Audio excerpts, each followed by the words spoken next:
Hello students, NEET FTR course पढ़ रहे हैं और हमने रिवीजन कर लिया है मोशन इन स्ट्रेट लाइन, सरल रेखा में गति तक। आज स्टार्ट करने वाले हैं हम समतल में गति। ठीक है, समतल में गति पढ़ेंगे।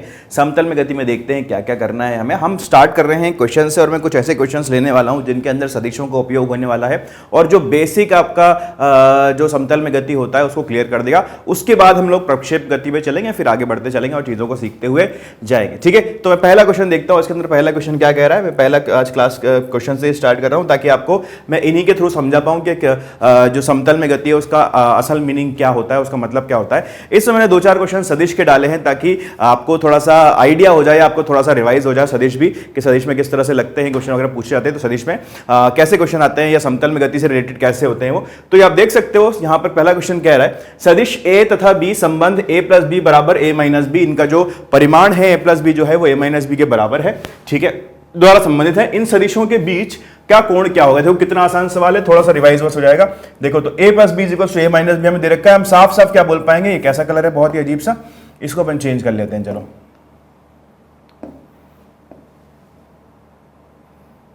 आओ आओ, a प्लस बी बराबर a माइनस बी है तो क्या लिखेंगे भाई, हम लिखेंगे पहले a प्लस बी का परिमाण जो है वो a माइनस बी के परिमाण के बराबर होगा। बिल्कुल होगा साहब, कैसे नहीं होगा, अगर आप क्वेश्चन के अंदर दिया है तो होगा ही। ठीक है, इसको अपन कैसे लिख सकते हैं, ये होगा a square plus B square plus 2ab cos theta बराबर a square plus B square minus 2ab cos theta. ठीक है, यही फॉर्मूला होता है परिमाण का अपने पास। देखो सब कट पिट जाना है, यहाँ से a square B square cut जाना है, 2ab कॉस थीटा बराबर 2ab कॉस थीटा होगा तो उसको उधर ले आओगे तो 4ab कॉस थीटा जो होगा वो 0 के बराबर होगा, यानी कि कॉस थीटा जो होगा वो 0 के बराबर होगा और थीटा जो हो जाएगा वो 90 डिग्री के बराबर हो जाएगा। तो ये दोनों जो सदिश हैं ये परस्पर लंबवत हो जाएंगे, यानी कि इनके बीच का कोण जो होगा वो 90 डिग्री का होगा। अगला क्वेश्चन देखते हैं।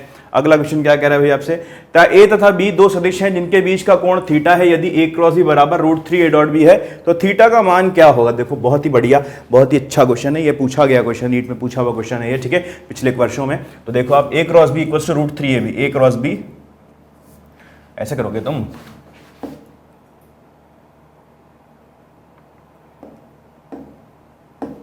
a क्रॉस b बराबर √3 ab। तो आओ मेरे बेटों, आओ देखो क्या होगा, कैसे करेंगे। इसका जो मोड है वो √3 a डॉट b के मोड के बराबर है। ठीक है, देख अब मैं क्या कर रहा हूं यहां पर, a क्रॉस b को हम कैसे लिख सकते हैं, a क्रॉस b को हम लिख सकते हैं ab साइन थीटा। हम सिर्फ मैग्नीट्यूड की, सिर्फ परिमाण की बात कर रहे हैं। ठीक है, तो कोई दिशा विषय की टेंशन हमें लेनी नहीं है। और √3 ab को हम कैसे लिख सकते हैं, ab को हम लिख सकते हैं ab cos theta. a dot b को हम कैसे लिख सकते हैं, ab cos थीटा। a और b इधर दोनों सबसे कट जाएंगे। साइन थीटा बराबर √3 cos थीटा। cos थीटा को नीचे ले जाओगे तो tan थीटा बराबर √3 हो जाएगा और √3 हो जाएगा तो थीटा का मान जो होगा वो 60 डिग्री हो जाएगा, यानी कि cos थीटा का जो मान होगा वो 1/2 हो जाएगा। ठीक है, इतना तो उनको आता है ना यार, cos थीटा वॉस थीटा का मान निकालना तो उनको अच्छे से आता है, इसमें क्या टेंशन वाली बात है। इसके बाद देखिए आपसे पूछा है कि ए इनके पीछे कौन सा, तो थीटा का मान पूछा। तो देखो थीटा तो 60 डिग्री हो गया। ठीक है, शायद अगले क्वेश्चन में पूछा होगा, अगले क्वेश्चन में पूछा, बिल्कुल वही क्वेश्चन रिपीट किया है हमने। ठीक है, लेकिन इसके अंदर पूछा यह गया है कि अब बताओ a प्लस बी का मान क्या होगा। अब a प्लस बी का मान निकालने के लिए आपको फिर से थीटा का मान निकालने की आवश्यकता तो नहीं है ना यार, पहले आपने निकाल लिया यहां पर। जब पहले निकाल चुके हो तो बार बार क्यों निकालोगे।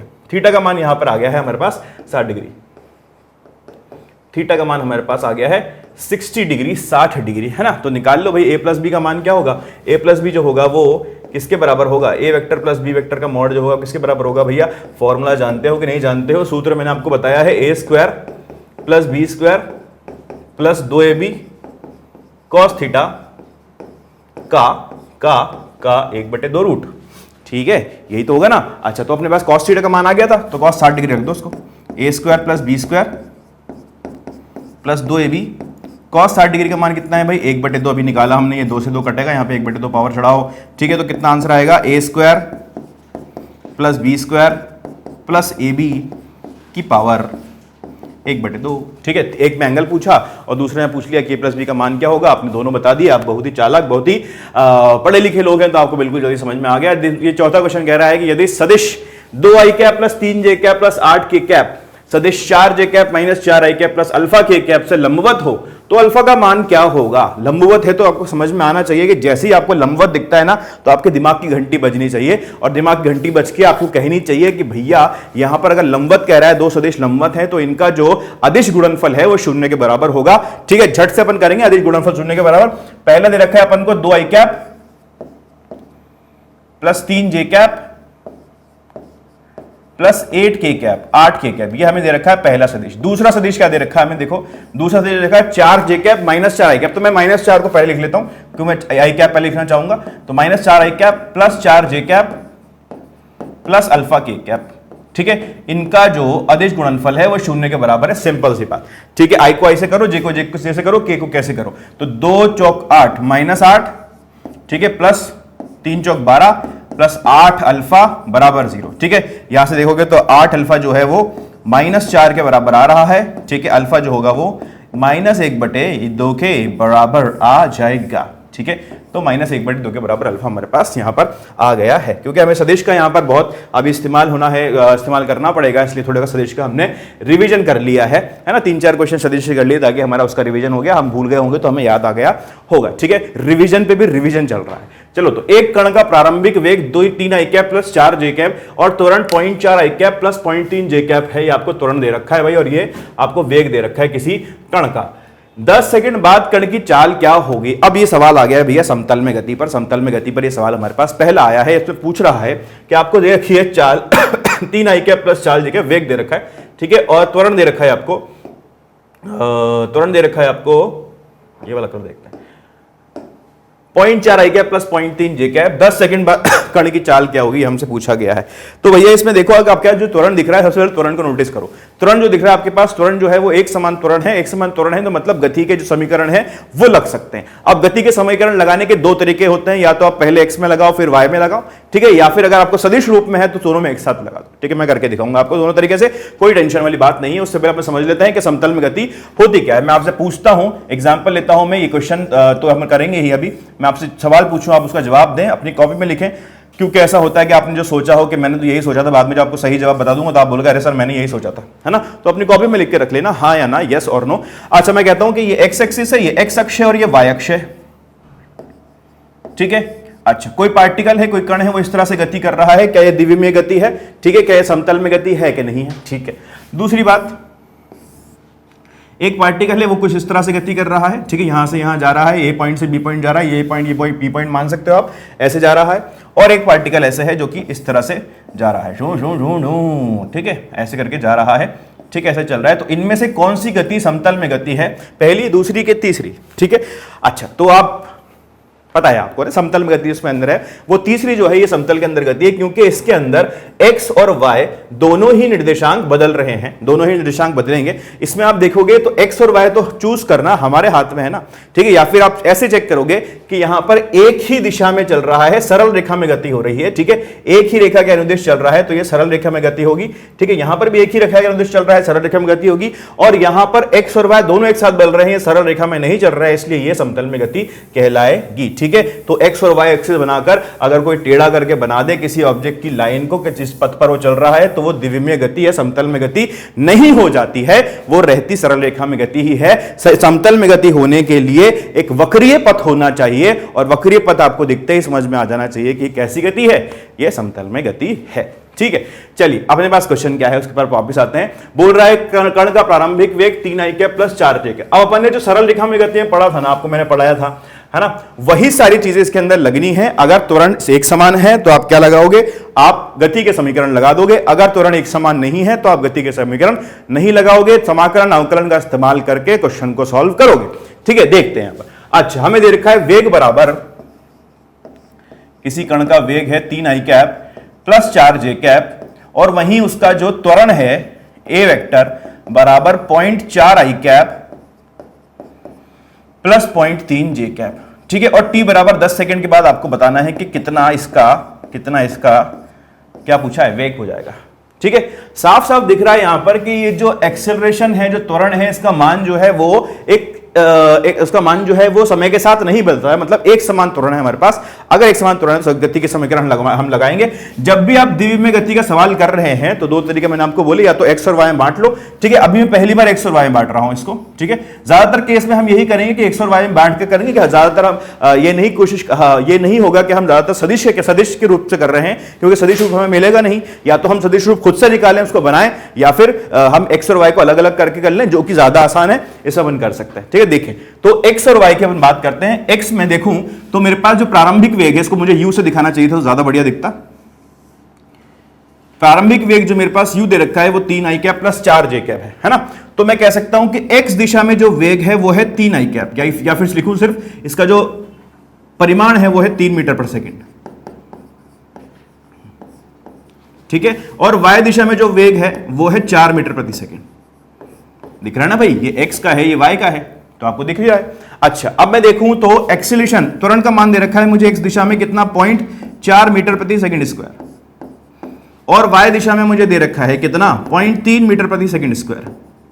कोई दिक्कत की बात तो नहीं होनी चाहिए इसके अंदर, है ना। और 10 सेकंड बाद बताना है कि कितना इसका वेग हो जाएगा। तो आप क्या करोगे, आप लिखोगे Vx बराबर ux plus ax into T. क्या करोगे, 3 प्लस 0.4 इंटू टी का मान दे रखा है हमें 10, यानी कि ये जो Vx का मान होगा ये हो जाएगा 7 मीटर प्रति सेकंड। इसी तरह से हम निकालते हैं क्या, हम निकालते हैं Vy का मान क्या होगा भाई, uy plus ay into T. यही तो समीकरण है ना यार, यही तो समीकरण है। तो देखो uy का मान कितना होगा, uy का मान है 4, ठीक है। और ay का मान दे रखा है 0.3 और t का मान आपको दे रखा है 10, ठीक है। देख भाई देख, ठीक है। तो कितना हो जाएगा, ये भी कितना हो जाएगा, 7 मीटर प्रति सेकंड। तो दोनों तरफ 7 मीटर प्रति सेकंड आपके पास आ रहा है। तो यहां से हमें साफ साफ पता चला कि ये जो v का मान आ रहा है वो 7 आई कैप प्लस 7 जे कैप मीटर प्रति सेकंड के बराबर आ रहा है,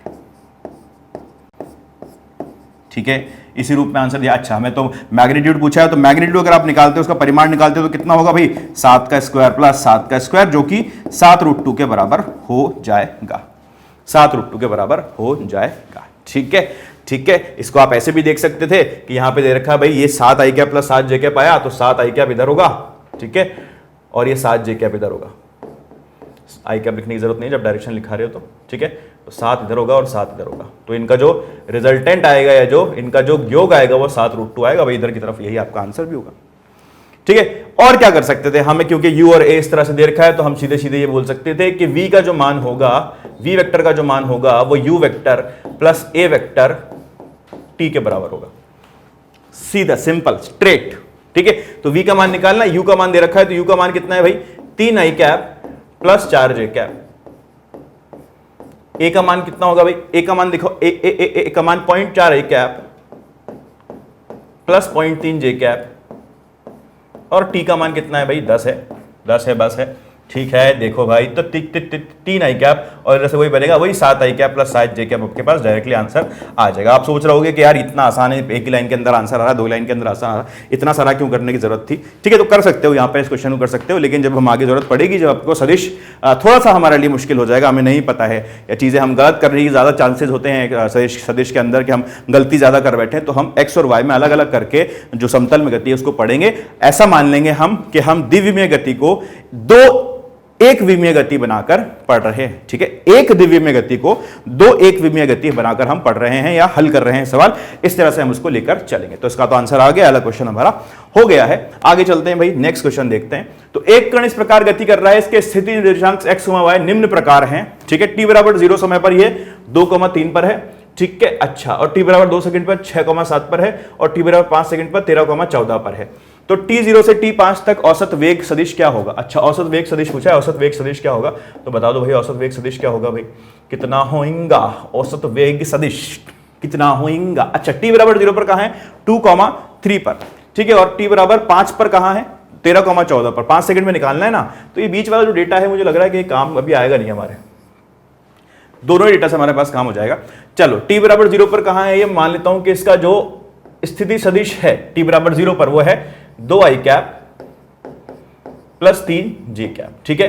और जो इसका स्थिति सदिश हो गया, फाइनल में आरएफ लिख रहा हूं इसको, 5वें सेकंड पर वो कितना हो गया, 13 आई कैप प्लस 14 जे कैप। अच्छा, ये हमें मिल गया सदिश के रूप में, हम कर रहे हैं चीजों का, है ना। अच्छा, हमें चाहिए कि औसत वेग सदिश कहां होगा। औसत वेग सदिश निकालने के लिए हम क्या बोलेंगे कि ये जो है ये कुल विस्थापन बटे कुल समय के बराबर होगा। तो विस्थापन सदिश निकाल सकते हो कि अगर स्थिति सदिश पता हो तो क्या हम विस्थापन सदिश पता कर सकते हैं क्या? बिल्कुल कर सकते हैं यार। कैसे करेंगे? यहां पे देखो, एस वेक्टर बराबर R final vector minus R initial vector, vector ही वेक्टर, ठीक है। तो आर फाइनल कितना होगा? 13 माइनस 2 11 आई कैप, ठीक है, माइनस आर 14 माइनस 3 भी कितना आएगा? 11 आई कैप। तो ये 11 आई कैप और 11 जे कैप हमारे पास आ गया है। ठीक है, ठीक है भाई, ठीक है, ठीक है। तो वी एवरेज कितना हो जाएगा? वी एवरेज हो जाएगा 11 आई कैप माइनस 11 जे कैप बटे बटे बटे बटे 5 कितना टाइम समय दे रखा है? 5 सेकंड।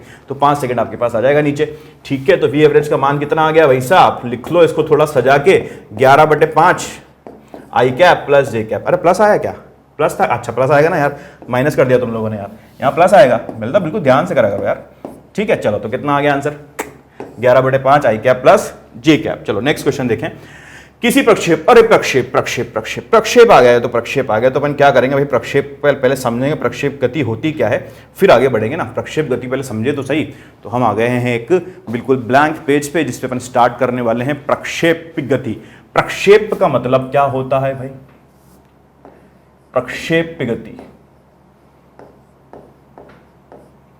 का मतलब होता है प्रक्षेप गति का।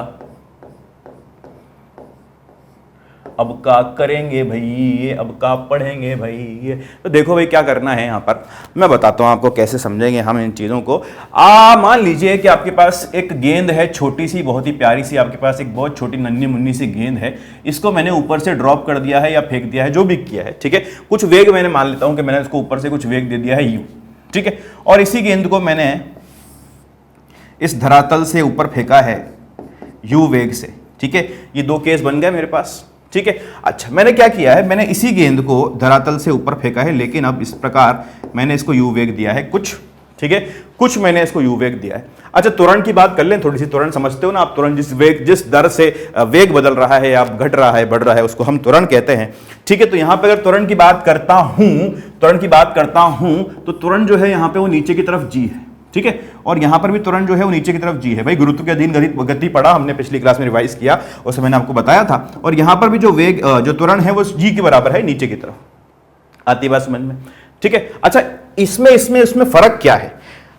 तो इसमें आप देख लो कि यू और जी जो है वो समान दिशा में है, या यू और जी जो है वो विपरीत दिशा में है। और ये यू और जी जो है ये किसी एंगल पे है, किसी कोण पर है ये, ठीक है, ये किसी कोण पर बन रहे हैं। अच्छा, तो यहां पर अगर एंगल देखा जाए तो एंगल कितना है यू और जी के बीच में? या बोलोगे सर 0 डिग्री का एंगल है, ठीक है। यहां मैंने पूछूं आपसे, बोलोगे सर यहां तो 180 डिग्री का एंगल है। और यहां आप पूछोगे सर, तो यहां बोलोगे सर यहां पर जो एंगल है ना वो 0 से बड़ा है और 180 से छोटा है। ये वाला एंगल होगा ना यू और जी के बीच में, ये एंगल, कोई एंगल, मतलब 0 से 180 के बीच में है। Okay okay okay okay okay. अच्छा, यहां पर अगर बॉल को फेंका है हमने, तो इस बॉल को हम फेंकेंगे तो कैसे आएगी भाई? बिल्कुल सीधे सीधे सीधे सीधे सीधे आ जाएगी कि रास्ते में घूमती रहेगी, ऐसे ऐसे ऐसे ऐसे ऐसे ऐसे करके घूम के आएगी? नहीं आएगी, सीधे सीधे आ जाएगी। इसको भी हम फेंकेंगे तो ऊपर सीधी चली जाएगी, यहां तक जाएगी, वापस अपनी मैक्सिमम हाइट जाके वापस नीचे आएगी, लेकिन जाएगी सरल रेखा में, सीधी रेखा में जाएगी। अच्छा, इसको फेंकूं तो क्या होगा? इसको फेंकूं तो ऊपर जाएगी कि नीचे जाएगी? सीधी ना ऊपर जाएगी नीचे जाएगी। ये तो कुछ ऐसा पथ लेने वाली है, ये तो कुछ ऐसा पथ लेने वाली है, ये तो कुछ ऐसा पथ लेने वाली है। और इसको हम कहते हैं परवलयिक पथ। कैसा पथ? परवलयिक पथ, परवलयिक पथ।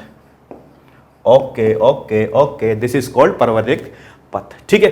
तो क्या एक इंटरप्रिटेशन ये हो सकता है कि जब थीटा 0 हो या 180 हो, किस किस के बीच में एंगल है ये वेग और त्वरण के बीच का कोण है, सिर्फ यहां पर और या फिर कहीं पर भी। सिर्फ एक जनरल अगर एग्जांपल लें तो हम लिख सकते हैं कि वेग और त्वरण के बीच का कोण एक जनरल चीज हो जाएगी ना, कहीं पर भी लग जाएगा। फिर ये का कोण यदि 0 हो या 180 डिग्री हो, ठीक है। या फिर हम कह सकते हैं एक तो इस प्रकार से, या हम कह सकते हैं या वेग और त्वरण समांतर या प्रति समांतर हो, समांतर या प्रति समांतर हो, प्रति समांतर हो तो जो पथ होगा वो कैसा होगा, तो जो पथ होगा वो कैसा होगा, तो जो पथ होगा वो सरल रेखीय पथ होगा।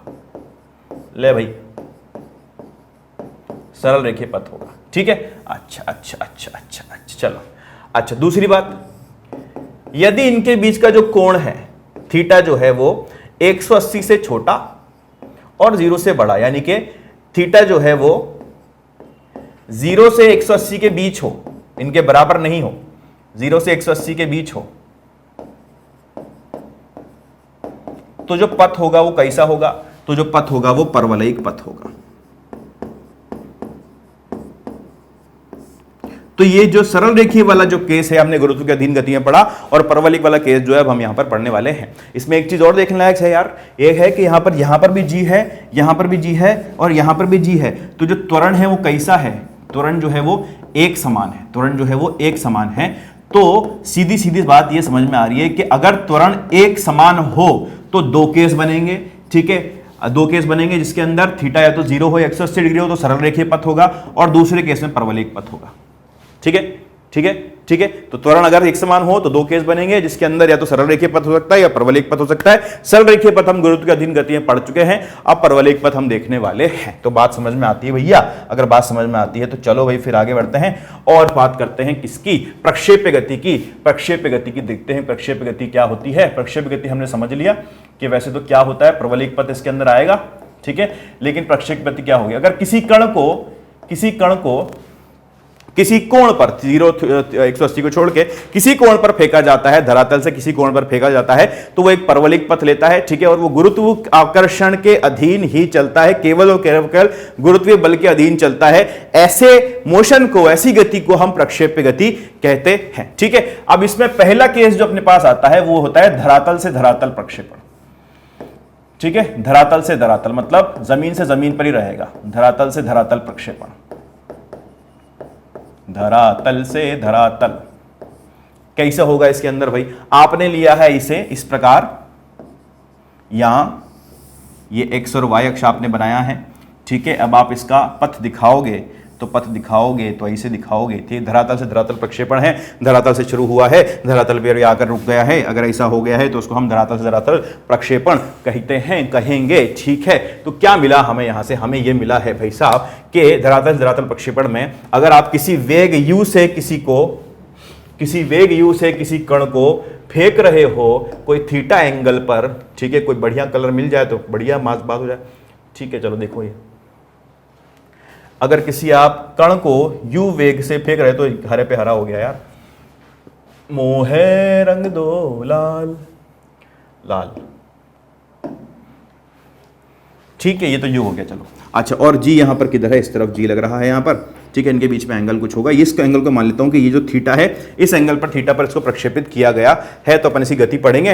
इसी गति को पढ़ने के लिए अपन इसको, क्योंकि ये एक द्विविमीय गति है, एक वक्रीय पथ ले रहा है, अगर वक्रीय पथ ले रहा है तो हम इसको दो भाग में बांट देंगे, एक्स और वाई इसको दो भाग में हम बांट देंगे। अगर एक्स और वाई दो भाग में हम इसको बांट सकते हैं तो फिर हम कैसे इसको पढ़ सकते हैं, देखते हैं। तो एक्स में देख लो एक्स में क्या क्या आने वाला है, और वाई में देख लो कि वाई में क्या क्या आने वाला है। ठीक है, एक्स दिशा का जो वेग होगा वो कितना होगा भाई, ये होगा u cos थीटा। ठीक है, क्या आप u को दो घटकों में बांट सकते हो, बिल्कुल बांट सकते हो, इधर बांट सकते हो, ये हो जाएगा आपका u cos थीटा, और ऊपर वाला जो घटक होगा वो हो जाएगा u sin थीटा। बिल्कुल भाई, अच्छी बात है ना। और ui का जो मान होगा वो कितना हो जाएगा, ui का जो मान होगा वो हो जाएगा u sin थीटा। ठीक है भाई, अच्छा अच्छा। x की बात करें तो x का मान देखो तो कितना होगा भाई, 0 होगा कि नहीं होगा। क्या x दिशा में कोई त्वरण नजर आ रहा है आपको यहां पर कहीं से कहीं तक, x दिशा में कोई त्वरण है क्या, बिल्कुल भी नहीं है। क्या y दिशा में कोई त्वरण है क्या, बिल्कुल है। कितना है, -g मीटर प्रति सेकंड स्क्वायर y दिशा का त्वरण है। ठीक है, तो यहां पर इक्वेशन वगैरह कौन सी लगेंगी, क्योंकि यहां पर कोई भी यहां पर त्वरण नहीं है, यहां पर कोई भी त्वरण नहीं है, तो एक समान गति की तरह यहां पर हो रहा होगा।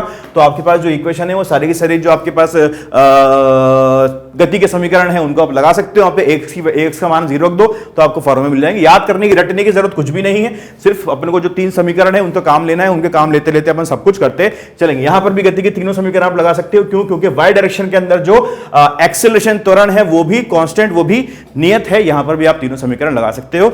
ठीक है, तो ये 4 चीजें हैं, एक्स में 2 और वाई में 2, ये बहुत काम की चीजें हैं, इससे अपना सारा काम हो जाने वाला है। देखो कैसे कैसे होते हैं। अब इसके अंदर कुछ चीजें अपन ने डिफाइन कर रखी हैं। क्या क्या डिफाइन कर रखी है? ठीक है, उसमें अपन कहते हैं उड्डयन काल होता है, आपके पास अधिकतम ऊंचाई होती है और परास होती है, तो अपन उसको देखते हैं। उससे पहले अगर मैं आपसे पूछूं कि बताइए किसी भी समय पर इसका जो वेग होगा वो कितना होगा, वेग कैसे परिवर्तित हो रहा होगा, थोड़ा उसको समझ लेते हैं हम। वेग में परिवर्तन किस प्रकार आ रहा होगा, कोई कलर दे दो भाई बढ़िया सा। तो वेग में परिवर्तन किस प्रकार आ रहा होगा, तो मैं कहता हूं आपसे कि मुझे इस बिंदु पर मुझे वेग चाहिए। इस बिंदु पर, बिंदु ही चला गया, इस बिंदु पर मुझे वेग चाहिए, तो बिल्कुल सेम ही कलर है। कहो ये तुम्हारे पास अच्छे कलर नहीं है। इस बिंदु पर वेग चाहिए, किसी टी समय पर यहां पर होगा ना ये, तो इस बिंदु पर वेग चाहिए मुझे। तो क्या होगा भाई, इस तरफ भी वेग होगा और इस तरफ भी वेग होगा। ठीक है, ये कुछ v वेग मान लेता हूं मैं, तो इसको बोल देता हूं vx हो जाएगा और इसको बोल देता हूं कि ये vy हो जाएगा। vx हो जाएगा और vy हो जाएगा।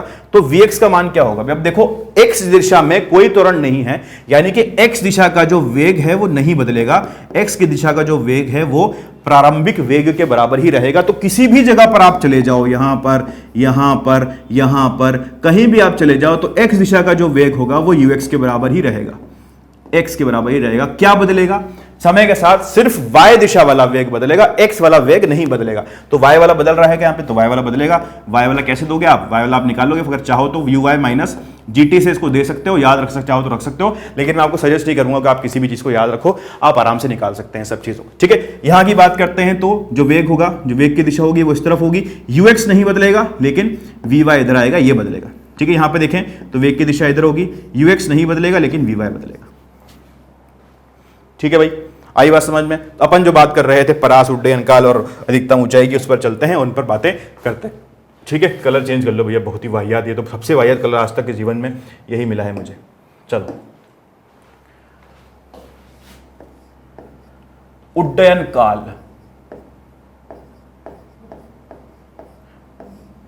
उड्डयन काल। ठीक है, उड्डयन काल मतलब उड़ने का समय, जितने टाइम उड़ा उसको हम उड्डयन काल कहते हैं, जिसको अंग्रेजी में कहा जाता है टाइम ऑफ फ्लाइट, और इसको दिखाया जाता है कैपिटल टी से। ठीक है, क्योंकि अंग्रेजी का शब्द है टाइम ऑफ फ्लाइट, वहां से टी हमने उठा लिया, इसको टी से दिखाया जाता है। अब टाइम ऑफ फ्लाइट कैसे निकालेंगे? तो टाइम ऑफ फ्लाइट निकालने के लिए हम फिर से इसको बना लेते हैं, एक्स एक्सिस और वाई एक्सिस पर ले। ठीक है, ये ले लो, कितने से गया, ये यू से गया, कितने एंगल पे गया, ये थीटा एंगल पर गया।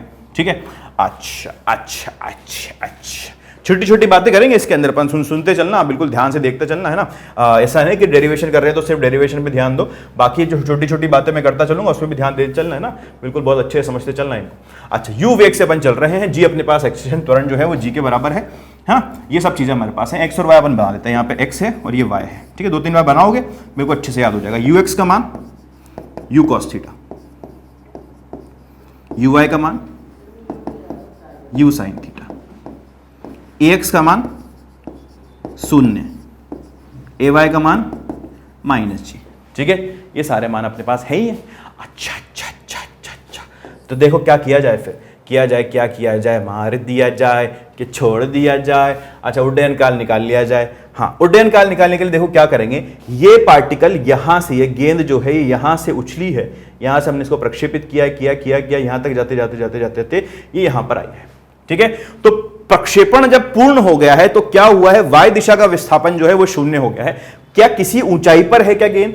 क्या किसी ऊंचाई पर है? ऊंचाई कितनी है? 0 है। अगर ऊंचाई 0 है तो वाई दिशा का जो विस्थापन है वो 0 के बराबर हो गया है। तो मतलब हमें समझ में आया कि उड्डयन काल में वाई दिशा का विस्थापन 0 हो गया। वाह, ये तो बढ़िया काम की बात लग रही है ना। हमारे पास तो एक इक्वेशन थी, y is equals to U Y T plus 1/2 AYT²।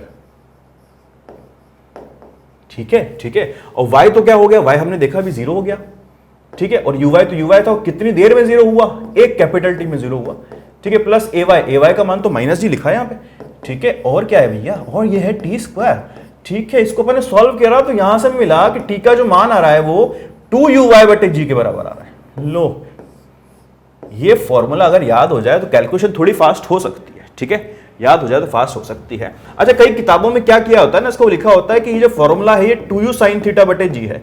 ये क्या करते हैं, ui का मान बस रख देते हैं और ये आपको 2u sin थीटा बटे जी बता के बहुत एकदम फैंटम बन जाते हैं, ठीक है। तो क्या दिक्कत है इसके अंदर, अपन को ऐसे याद रखना है ना, हम लोग इसको ऐसे याद रखेंगे 2uy बटे जी, ठीक है, ठीक है, 2uy बटे, थोड़ा तो कुछ अलग करेंगे ना यार, है ना, जो सब लोग कर रहे हैं वही हम लोग करेंगे तो फिर हम लोग भी वहीं पहुंचेंगे जहां सब लोग पहुंच रहे हैं, तो हमें वहां नहीं पहुंचना है जहां सब लोग पहुंच रहे हैं, ठीक है, तो हम कुछ अलग करेंगे, ठीक है, और आगे बढ़ते चलेंगे। चलो, तो t equals to 2u sin theta बटे जी अपने पास आ गया है, टी यू। अच्छा, एक फॉर्मूला तो मिला, मैं यहां लिख देता हूं, t बराबर 2uy बटे जी। अच्छा, अब और भी चीजें पूछी गई आपसे। दूसरी चीज क्या पूछी गई आपसे, वो लगे कि ये जो है ये इसकी अधिकतम ऊंचाई है। अधिकतम ऊंचाई मतलब कितनी ऊंचाई तक, आप किसी पत्थर को फेंक रहे हो, आप ऐसे ऐसे करके किसी एंगल पे फेंक रहे हो और बोल रहे हो कि ये अधिकतम ऊंचाई जा सकता है इतनी इतनी अधिकतम ऊंचाई जा सकता है, मतलब इससे कम होगी और कोई भी ऊंचाई, ठीक है। मतलब मैं अगर इसकी बात करता हूं तो ये भी इससे कम होगी, इससे बात करता हूं इससे कम होगी, तो अधिकतम ऊंचाई एक ही होगी। अगर एक अधिकतम ऊंचाई हमारे पास आ रही है, एक अधिकतम ऊंचाई हमारे पास आ रही है, तो क्या हम उसको निकाल पाएंगे?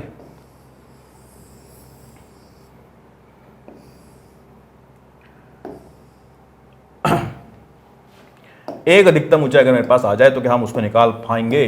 बिल्कुल निकाल पाएंगे, बिल्कुल आ ही रही है कि आएगी। अच्छा, कैसे निकालेंगे, कैसे निकालेंगे, कैसे? अच्छा, एक थोड़ा सा ध्यान दो, जरा थोड़ा सा ध्यान दो।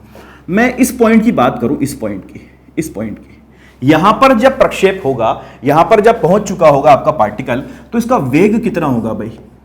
इस तरफ होगा, इस तरफ होगा कुछ वेग u cos थीटा यानी कि ux, क्योंकि x दिशा वाला तो वेग बदल ही नहीं रहा। अच्छा, y दिशा में क्या वेग होगा यहां पर यार? y दिशा में क्या वेग होगा? अधिकतम ऊंचाई में y दिशा में क्या वेग होता है? जब किसी चीज को आप प्रक्षेपित करते हो, मतलब फेंकते हो, ऊपर की तरफ फेंक देते हो धरातल से ऊंचाई की तरफ, तो जब अधिकतम ऊंचाई पहुंच जाता है तो उसका वेग कितना होता है? शून्य होता है। ये कौन सा वेग है? क्या ये y दिशा का वेग है? अरे यार, इसको अगर ऐसे लिख देते हैं uy और vy, तो क्या फर्क पड़ जाता? कोई फर्क नहीं पड़ता यार। तो vy और uy यहां पर आपके पास आ जाएगा, ठीक है। तो आपने देखा कि अधिकतम ऊंचाई पर जो uy वेग है वो शून्य है, मतलब vy जो वेग है वो शून्य है। यार, ये तो बहुत काम की चीज है, ठीक है। इस वाले पॉइंट पर अधिकतम ऊंचाई पर vy का जो मान आ रहा है वो शून्य आ रहा है, तो अपन फिर से x और y बना लें, यहां पर लिख लेते हैं, यहां पर लिख लेते हैं अधिकतम ऊंचाई पर एट h, x और y अलग अलग कर लिया अपन ने, ठीक है। vx का मान जो है वो ux के बराबर ही है, लेकिन vy का मान तो शून्य है। ओहो हो, ये तो काम की बात है। अच्छा, एक समीकरण आपको याद है कि vy का स्क्वायर जो होता है वो uy का स्क्वायर प्लस 2as के बराबर होता है, याद है कि नहीं याद है? ठीक है, ये पढ़ा था अपन ने, ये पढ़ा था अपन ने, है ना। अच्छा, vy की वैल्यू रखो तो vy का मान कितना है? शून्य का स्क्वायर, और uy का मान कितना है? uy का मान तो uy है, ठीक है, इसको तो uy ही रख दो, ठीक है, प्लस 2a, a का मान कितना है भाई? माइनस जी, a का मान कितना रखा है हमने? माइनस जी, और ये जो अधिकतम ऊंचाई है इसको मैंने क्या बोला है? इसको मैंने बोला है h। यहां से देखो कि uy का मान, सॉरी, h का जो मान आ रहा है वो uy स्क्वायर बटे 2g के बराबर हो रहा है। तो क्या आपको अधिकतम ऊंचाई का भी एक सूत्र मिल गया है? इसी प्रकार से आप इसको याद रखेंगे। अब कई किताबें फैंटम बनने के लिए क्या बोलती हैं कि ये जो फॉर्मूला है वो u square sine square theta बटे जी के बराबर है। क्योंकि वो ui का मान रख देती हैं और ये फॉर्मूला निकाल लेती है। आप भी रख लो, कोई दिक्कत वाली बात नहीं, थोड़ा सा आप भी रख लो, ठीक है। तो एक सूत्र हमें और मिल गया, h equals to ui square बटे 2g। अच्छी बात है, अच्छी बात है। इसको भी अपन थोड़ा साइड में रखते हैं। अभी एक सूत्र अभी आपको और निकालना है, जो कि क्या कहता है? जो कि कहता है पल पल तुमसे होके दिल ये दीवाना। क्या कहता है भाई? कहता है कि परास पता करो, परास क्या है? परास क्या है? परास क्या है भाई? परास इसकी वो परास है, परास इसकी वो परास है जो कि क्षैतिज में चल रहा है, ठीक है। कुछ आगे भी तो जा रहा है ना, तो क्षैतिज में जितनी दूर जा सकता है उसको हम परास कहेंगे, ठीक है। इसका रेंज को पता करेंगे, रेंज कहते हैं इसको इंग्लिश में हम परास को, और इसको हम आर से दिखाते हैं, ठीक है। अंग्रेजी में इसको हम रेंज कहते हैं, इसको हम आर से दिखाते हैं। तो कैसे पता करें? अच्छा, क्या रेंज जो परास है ये तो एक्स दिशा में चली गई दूरी है कितने समय में? टी समय में। तो क्या जो है एक्स जो है वो यूएक्स इंटू टी के बराबर होगा। कैपिटल टी समय में जितनी एक दिशा में दूरी चल लेगा वही तो परास होगी, यानी कि अच्छा फॉर्मूला क्या लगेगा? एक्स दिशा में X equal to U X into T, ठीक है। तो परास के लिए क्या हो जाएगा? आर बराबर यूएक्स इंटू कैपिटल टी, ठीक है, तो r कितना हो जाएगा ux, और t का मान कितना आया था आपके पास भाई, t का मान आपके पास आता है 2uy बटे g। ठीक है, तो r कितना आ जाएगा भाई 2ux uy बटे g। ले एक और सूत्र हमारे पास आ गया, सूत्र हो गए हमारे पास। ठीक है, ये तीसरा सूत्र हमारे पास आ गया, इसको भी आप अच्छे से याद रख सकते हैं, बिल्कुल बढ़िया से समझ सकते हैं। अच्छा, कई किताबें फैंटम बनने के लिए क्या करती हैं, कैसे बताती हैं इसको, वो रखती हैं कि ux का मान जो है वो कितना है, ux का मान जो है वो u cos थीटा के बराबर है, uy का मान जो है वो u sin थीटा के बराबर है, और नीचे g है ही है। तो r का जो मान होगा वो कितना आएगा 2, ये इसको ले लेते हैं u स्क्वायर और 2 को इधर उपयोग कर लेते हैं, 2 sin थीटा cos थीटा, ठीक है, बटे g। ठीक है, और बोलते हैं कि ये 2 sin थीटा cos थीटा तो sin 2 थीटा के बराबर होता है, तो u स्क्वायर sin 2 थीटा बटे g फॉर्मूला बना के आपको बता देते हैं। ठीक है, तो कोई बात नहीं, हम याद रख लें इसको। तो हमारे पास एक समीकरण और एक और हमारे पास फॉर्मूला आ गया है, u स्क्वायर sin 2 थीटा बटे g, एक सूत्र और आ गया हमारे पास। तो हमारे पास 3 फॉर्मूले मिले, उड्डयन काल, अधिकतम ऊंचाई और परास। ठीक है, और परास। अच्छा, परास देखो, तो परास देखो। अब क्या है भाई, ये आपका जो प्रक्षेप है, खिंचा भाई, सीधी लाइन खिंचा, ये आपका जो प्रक्षेप है, जब मैं इसको फेंकूं तो क्या एंगल मेरे हाथ में है कि कितने एंगल पर फेंकना है, क्या एंगल में बदल सकता हूं भाई? ये हाथ में पत्थर लिया मैंने और ऐसे करके मैंने ऐसे ही फेंक दिया, फिर ऐसे फेंका, फिर ऐसे फेंका, फिर ऐसे फेंका, तो एंगल तो, कोण तो मेरे हाथ में है ना, कोण तो मैं बदल सकता हूं। तो कितने कोण पर अधिकतम परास होगी, ये मुझसे कई बार पूछा जाता है। ठीक है, कितने कोण पर अधिकतम परास हो जाएगी? तो आप देखोगे कि हमारे पास परास का जो फॉर्मूला भी आया वो u स्क्वायर साइन 2 थीटा बटे g के बराबर आया, हाँ के ना? ठीक है, अगर ये u स्क्वायर साइन 2 थीटा बराबर g के बराबर आया है तो यहां पे देख सकते हो आप कि यहां पर u और g जो है ये तो हमने फिक्स कर दिया, नियत कर दिया, इसको हम नहीं बदलेंगे। जो चीज बदल सकती है वो है साइन 2 थीटा, और साइन 2 थीटा का मान जो है वो अधिकतम कितना हो सकता है? साइन 2 थीटा का अधिकतम मान कितना हो सकता है भाई? साइन का कोई भी फंक्शन हो, कोई भी फलन हो, उसका अधिकतम मान 1 हो सकता है। यानी कि 2 थीटा का मान जो हो सकता है वो कितना हो सकता है? 90 हो सकता है। यानी कि थीटा का मान जो हो सकता है वो 45 डिग्री के बराबर हो सकता है। तो एक काम की बात जो कि याद रखी जा सकती है कि आपने थीटा अगर 45 डिग्री रख दिया, अगर थीटा को 45 डिग्री कर दिया है तो आपके पास जो कोण आने वाला है, सॉरी, जो आपके पास परास आने वाली है वो अधिकतम परास आएगी। ठीक है, अच्छा, इसको अपन समझें कैसे? मान लीजिए मेरे पास 3 एंगल है, पहला 45 डिग्री है, ठीक है, दूसरा है 60 डिग्री, या थोड़ा छोटा ले लेते हैं, चलो, दूसरा है मेरे पास 49 डिग्री, और तीसरा है मेरे पास थीटा बराबर 43 डिग्री। ठीक है, ये मेरे पास है, और मुझसे पूछा जाएगा बताइए आपकी अधिकतम परास कहां होगी? हालांकि ये एंगल ज्यादा है, लेकिन परास यहां पर सबसे ज्यादा होगी, यहां पे नहीं होगी और यहां पर भी नहीं होगी। ठीक है, यहां पर परास सबसे ज्यादा होगी।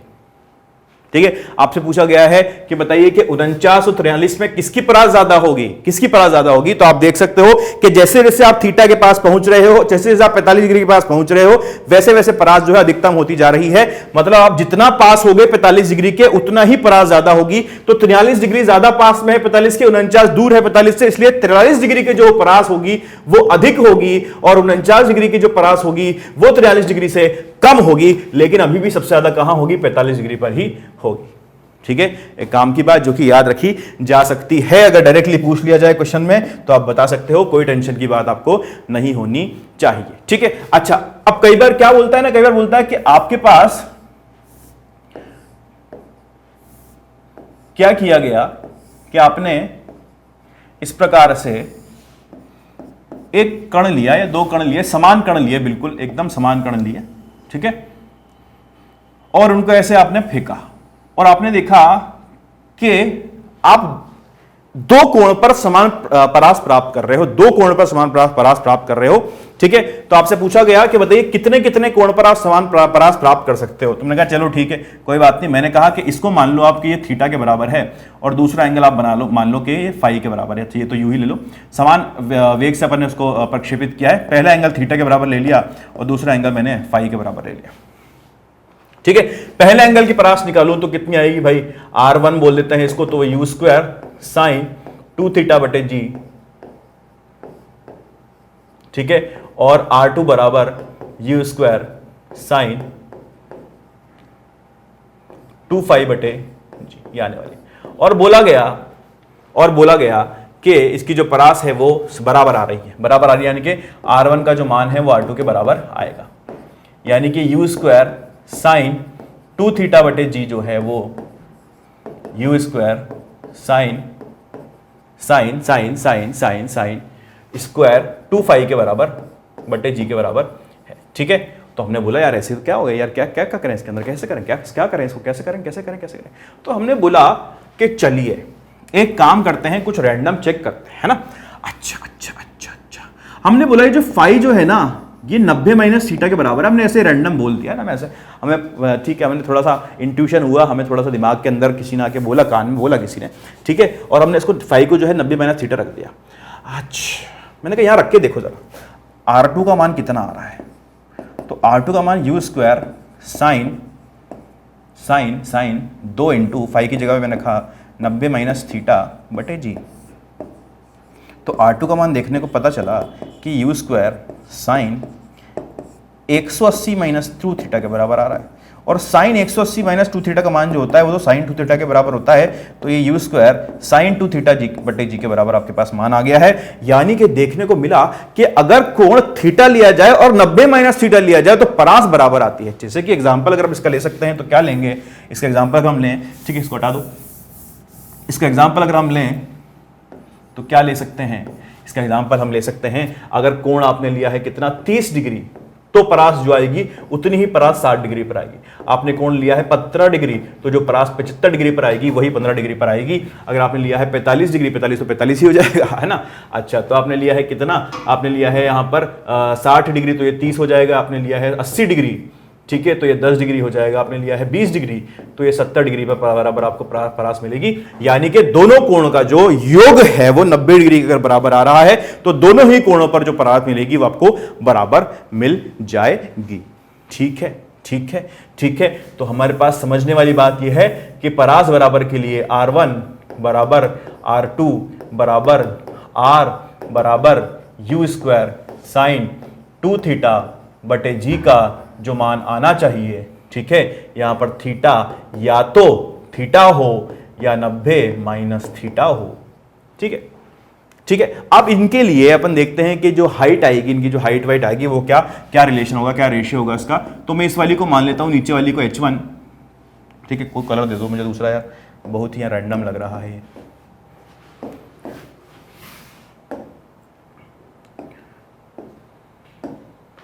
इस वाली हाइट को मान लेता हूं मैं H1, जो अधिकतम ऊंचाई है H1, ठीक है, और इस वाली को मान लेता हूं अधिकतम ऊंचाई को H2।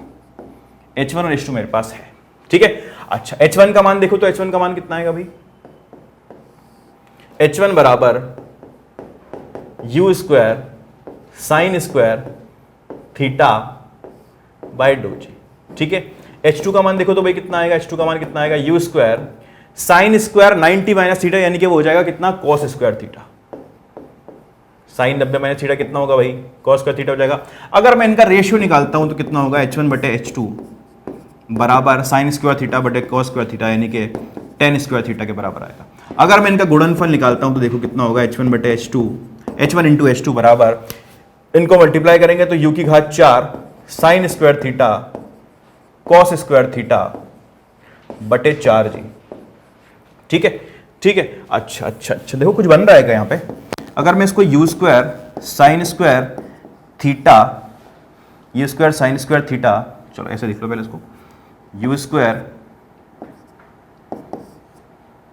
4 ले लो, 4 से गुणा और 4 से भाग कर दो इसको, इंटू 4 और बटे 4 sign square theta cos square theta जो है बटे 4 जी जो है, नीचे एक और 4 आ जाएगा तो 16 जी, 16 हो जाएगा नीचे, ठीक है। तो 1 बटे 16, क्या ये इसको यू स्क्वायर साइन 2 थीटा बटे जी का होल स्क्वायर लिखा जा सकता है, बिल्कुल लिखा जा सकता है, ठीक है। और ये तो रेंज का फॉर्मूला होता है भाई, तो 1 बटे 16 आर स्क्वायर हो जाएगा मेरे पास, है ना। तो H1 का मान जो होगा वो आर स्क्वायर बाय 16 के बराबर हो जाएगा, ठीक है। या फिर हम लिख सकते हैं कि रेंज जो होगी यहां से वो 4 रूट H1 H2 के बराबर होगी, 4 रूट H1 H2 के बराबर है, ये माना आपके पास आ जाएगा। ठीक है, अच्छा उड्डयन काल की हम बात कर लेंगे, उड्डयन काल कितना होगा इसके यहाँ से कर लेते हैं। ठीक है, उड्डयन काल देखो यहाँ पे उड्डयन काल कितना होगा, तो इसका मैं पहले वाले को मानता हूँ कि T1 है और दूसरे वाले का मान लेता हूँ कि T2 है। T1 का मान कितना होगा भाई 2u sin थीटा बाई जी, और T2 का मान कितना होगा भाई 2u cos theta by sine 90 minus theta कितना हो जाएगा भाई cos थीटा हो जाएगा, तो T1 बटे T2 कितना होगा भाई tan थीटा के बराबर हो जाएगा। ठीक है, और इनको गुणा करो तो कितना हो जाएगा भाई T1 T2 कितना हो जाएगा भाई 4u square sine theta cos theta बटे जी का स्क्वायर। ठीक है, उधर भी जी का स्क्वायर आएगा तो आपने यहाँ गड़बड़ कर दी। ठीक है, इसको भी आप जी स्क्वायर करें तब ये बनेगा, तो ये जी ठीक है ना। चलो तो कितना आ जाएगा भाई, इसको अपन लिख सकते हैं 2u स्क्वायर साइन 2 थीटा का, एक 2 इधर है बटे जी स्क्वायर। ठीक है, अच्छा कितना 2u square sine theta cos theta, ये मैं साइन 2 थीटा बना दिया इसको, तो ये 2 बटे जी यू स्क्वायर साइन थीटा, ये 2r बटे जी, टाइम का जो वैल्यू होगा अपने पास वो 2r बटे जी के बराबर। रटना नहीं है, कुछ भी रटना नहीं है, निकाल सकते हो आप, आराम से निकाल सकते हो, जल्दी जल्दी कैलकुलेट करके खटखट निकाल पाओगे। जितना रटने की कोशिश करोगे उतना फंसोगे। तो फिजिक्स तो रटनी है, बिल्कुल भी नहीं रटनी फिजिक्स तो है ना, एक रत्ती पर भी नहीं रटना है। जो फॉर्मूले पर याद करने लायक होंगे बता दूं, उनको भी रटना नहीं है, उनको भी समझ लेना है। ठीक है, उस क्वेश्चन के अंदर उस फॉर्मूले के अंदर क्या क्या चीज है ये आपको समझ नहीं ले, कब लगना है, कैसे लगना है, क्यों लगना है, ये आपको समझ लेना है। ठीक है, रटना रैंडम, उसको मगिंग करने की जरूरत नहीं है कि बस ये तो ठीक है, ये फॉर्मूला बस याद होना चाहिए, मैं झट से अप्लाई कर दूंगा, हो ही नहीं पाएगा, वो कर ही नहीं पाओगे उस चीज को। अगर जो चीज कर ही नहीं पाओगे तो उसके अंदर दिमाग लगाने की मतलब ही क्या है, समझो कि फॉर्मूला कहां पर यूटिलाइज हो रहा है, कहां पर यूज करना है, कहां पर उसको इस्तेमाल करना है, तभी आपका क्वेश्चन बन पाएगा। ठीक है, नहीं तो बेकार में रटने से कोई सेंस नहीं है। अपन आगे चलते हैं। ठीक है, अपने किसकी बात कर ली, अपने बात कर ली धरातल से धरातल प्रक्षेप की। ठीक है, अब हम बात करते हैं किसी की और प्रक्षेप की। किसकी बात करें भाई, अब हम बात करते हैं ऊंचाई से प्रक्षेप की।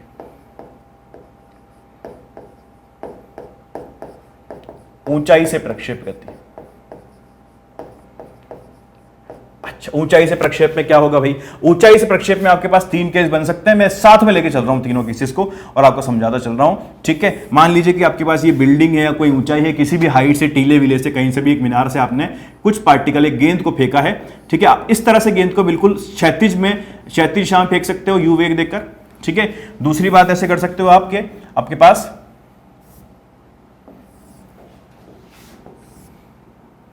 यही मीनार है,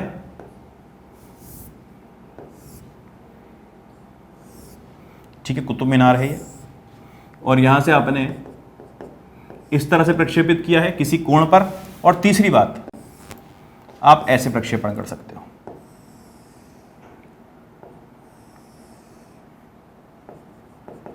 नीचे की ओर। ठीक है, इस तरह से आप प्रक्षेपण कर सकते हो। थोड़ा सा अपन को ऐसे बनाना चाहिए था इसको। ओहो,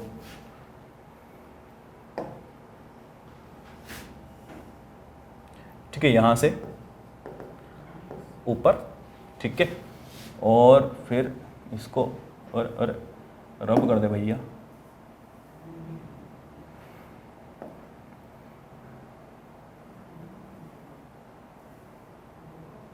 और ये यहां से ऐसे हमने इसको नीचे।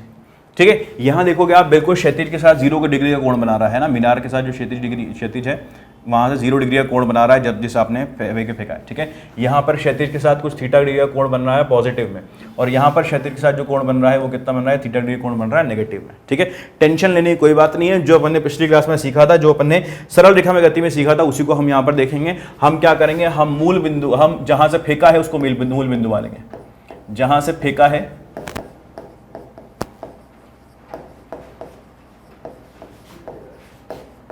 ठीक है, उसको मूल बिंदु मानेंगे।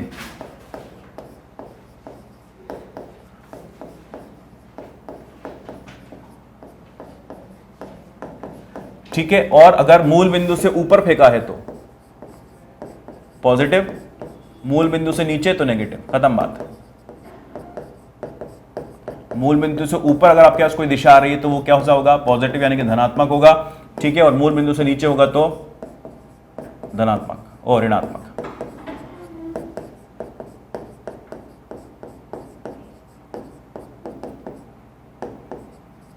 नेगेटिव। ठीक है, सिर्फ इतनी सी बात याद रखनी है। कैसे करेंगे देखते हैं। हम लोग तो एक्स और वाई में बांट लेंगे चीजों को और फिर आगे चलते जाएंगे। ठीक है, चलो देखो तो कैसे कर सकते हैं हम।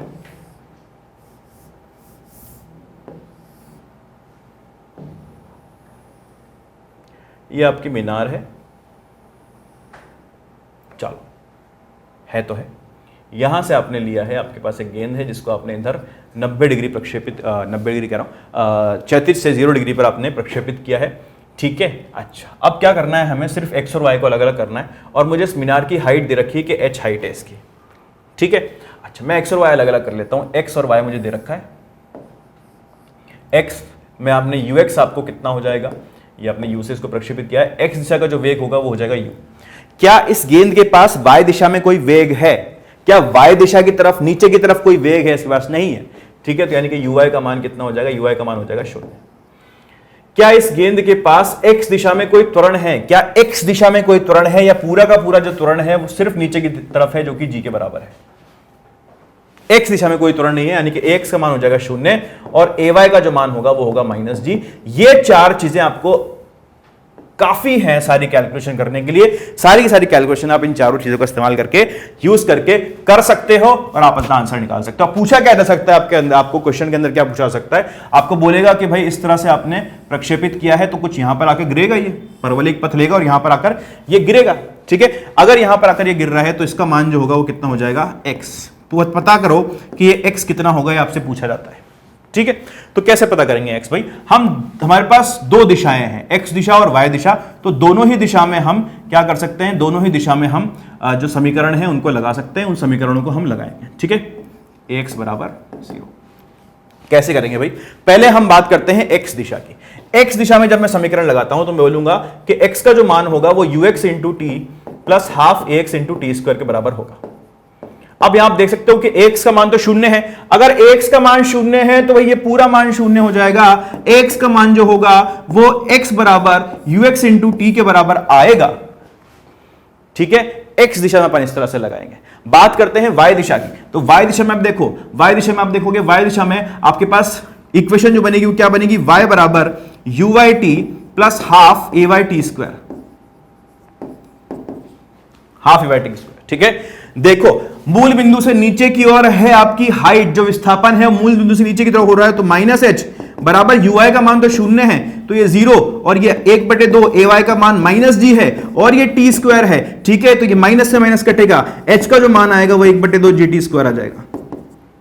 कुछ रटना नहीं है, कुछ रटने की जरूरत नहीं है, सीधे सीधे निकालना है। यहां से आप चाहो तो सिर्फ इतना याद रख सकते हो कि t का जो मान आया है वो x/ux के बराबर आया है। ठीक है, क्योंकि मुझे निकालना था x का मान कितना होगा, चलो ये भी छोड़ो, सिर्फ इतना याद रख लो कि h जो है वो 1/2 gt स्क्वायर के बराबर है। ठीक है, यहां से आप ये याद रखना चाहो तो रख सकते हो, लेकिन ये एक स्पेशल केस है जहां पर प्रक्षेपण जो हो रहा है वो ऊंचाई से क्षैतिज दिशा में हो रहा है, तिर्यक प्रक्षेपण इसके अंदर नहीं हो रहा है। अब अगर मुझे पता करना है कि यहां से समय कितना होगा, तो समय होगा √2h/d, √2h/g।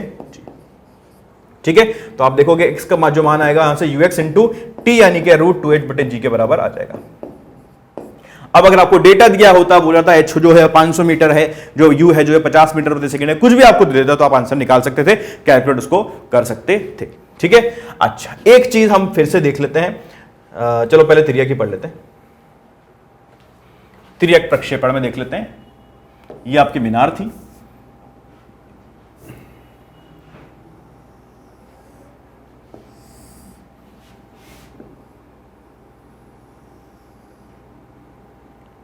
इस मीनार से आपने इस प्रकार प्रक्षेपण किया है।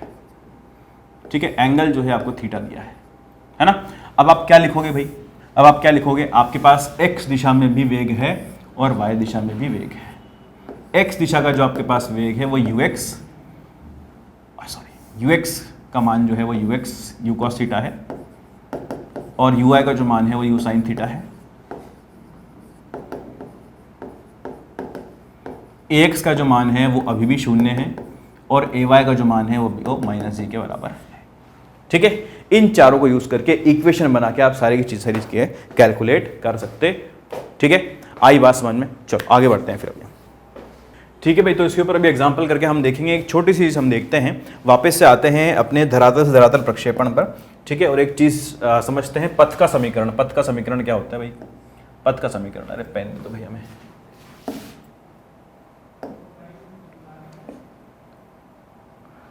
पथ का समीकरण।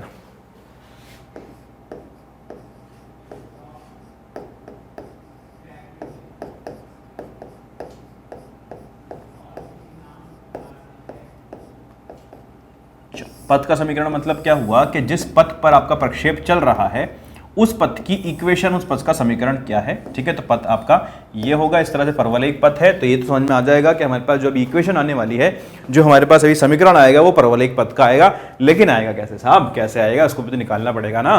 तो कैसे निकालें, हमारे पास दो इक्वेशन है। हमने अभी तक ये सीखा है कि हम चीजों को एक्स और वाई में बांटकर करना चाहते हैं, हम बिल्कुल चीजों को सिंप्लीफाई करके करेंगे तो हम आसानी से कर पाएंगे। यही चीज हम करते हुए आ रहे हैं अभी तक, है ना। यहां तक हमें पता चला कि इसका मान ux होता है, इधर मान uy होता है, इधर ax 0 होता है और इधर ay g होता है, माइनस जी के बराबर होता है।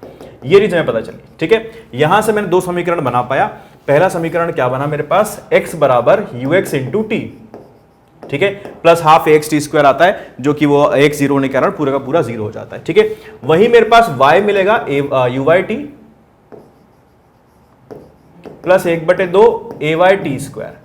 ठीक है, मान रखूंगा इसका मैं, तो y का मान equal to uy t minus 1/2 g t square आ जाएगा। ठीक है, इसके अंदर कहीं से कहीं तक कोई दिक्कत आपको होनी नहीं चाहिए। तो मैं इसको बोलता हूं इक्वेशन नंबर 1 और इसको बोलता हूं इक्वेशन नंबर 2। ठीक है, देखो जरा इक्वेशन नंबर 1 को देखो, x बराबर ux t है मेरे पास। ठीक है, यानी कि t का जो मान होगा यहां से वो x बटे ux के बराबर है। t का जो मान होगा वो x बटे ux के बराबर है। ठीक है, ठीक है, तो रखो भाई, रखो भाई। क्या इस t का मान मैं यहां पर उठा के इधर रख सकता हूं, तो रख देते हैं। तो uy इंटू टी की जगह पर मैं रख देता हूं x बटे ux minus 1/2 g into x square बटे ux का स्क्वायर। ठीक है, ठीक है, अब थोड़ा सा फैंटम बन जाते हैं हम, ux और uy को वैल्यू रखते हैं हम साइन थीटा कॉस थीटा के रूप में। तो y is equals to u sine theta, x को आगे ले लो, x u साइन थीटा बटे u cos theta minus 1/2 g X square बटे u square cos square theta. ये हमारे पास आ जाता है। ठीक है, देखो यहां से क्या कटा, आपका u से u कट गया, आपके पास जो समीकरण बना वो बना x tan थीटा माइनस जी एक्स स्क्वायर बटे 2 u square cos square theta. इसको हम कहते हैं पथ का समीकरण, परवलयिक पथ का समीकरण। इसको आपको याद रखना है। ठीक है, इस इक्वेशन को आपको बहुत अच्छे से याद कर लेना है। ठीक है, इसका एक रूप और है, एक प्रारूप और है, वो मैं आपको दिखा देता हूं। ठीक है, आपके पास क्या बना, समीकरण क्या बना, y बराबर x tan थीटा माइनस जी एक्स स्क्वायर बटे 2u square cos square theta. ठीक है, यहां से क्या करो ना, x tan थीटा को जो है कॉमन ले लो। क्यों ले रहे हैं कॉमन, अभी समझ में आ जाएगा। अगर आपने x tan थीटा कॉमन लिया है यहां से, तो एक x तो यहां चला गया, देखो है ना, बाहर चला गया, एक x अंदर बचा, 2u square cos square theta, और यहां पर tan थीटा से आपने नीचे लिख देना है। ठीक है, इतना आ जाएगा। थोड़ा सा इसको अपन सॉल्व करें तो यहां आप देखोगे तो y बराबर x tan थीटा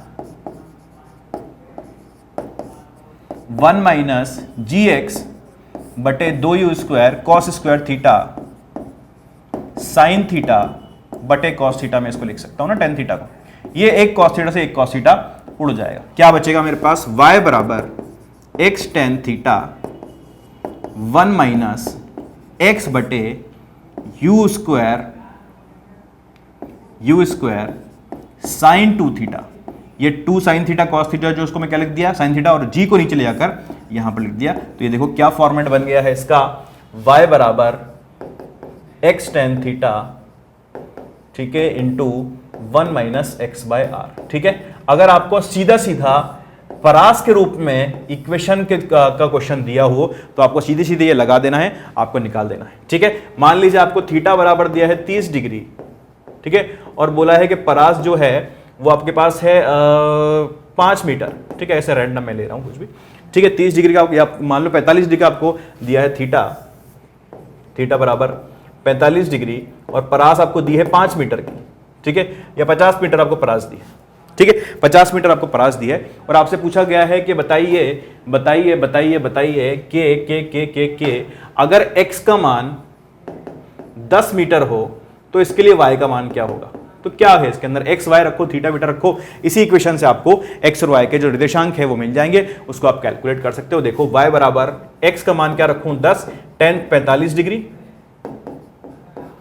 ठीक है, 1 माइनस एक्स बटे आर यानी कि 10 बटे 50, कितना आ जाएगा y बराबर tan 45 का मान 1 हो जाएगा, तो 1 माइनस 1 बटे 5 यानी कि 4 बटे 5, ठीक है, ये गया आपका 2 बार यानी कि y का मान आ गया 8, y जो होगा वो होगा 8 मीटर। जब x का मान होगा कितना 10 मीटर तो y का मान जितना कितना होगा वो होगा 8 मीटर, यानी कि इसको आप कुछ इस प्रकार से दिखा सकते हो, ठीक है। जब x का मान 10 होगा, मान लो 10 मीटर ये है, ठीक है, तो y का मान जो है वो है 8 मीटर के बराबर होगा, ये कोऑर्डिनेट होगा 10,8, ठीक है। तो x और y जो है यहाँ पे निर्देशांक को आपको दिए हैं। अगर कोई इक्वेशन आपको दिया है, क्वेश्चन बोलता है कि आपको कोई निर्देशांक दिए हैं जो कि इस परवलयिक पथ के समीकरण को फॉलो कर रहा है, तो आप उसको डायरेक्टली यहाँ पर रखकर x और r निकाल सकते हो। अगर थीटा आपको पता हो तो सीधे सीधे आप परास पता कर सकते हो। थोड़ा सा स्मार्टली खेलोगे, थोड़ा स्मार्टली काम करोगे तो आपको जल्दी जल्दी इक्वेशन, जल्दी जल्दी आपके क्वेश्चन होने लगे, ठीक है। चलिए, तो ये बात हुई प्रक्षेप्य गति की। इस पे कुछ क्वेश्चन अपन करके देखते हैं। पहला क्वेश्चन देखो क्या है, मैंने अरे कहां गया भाई, आ जाओ,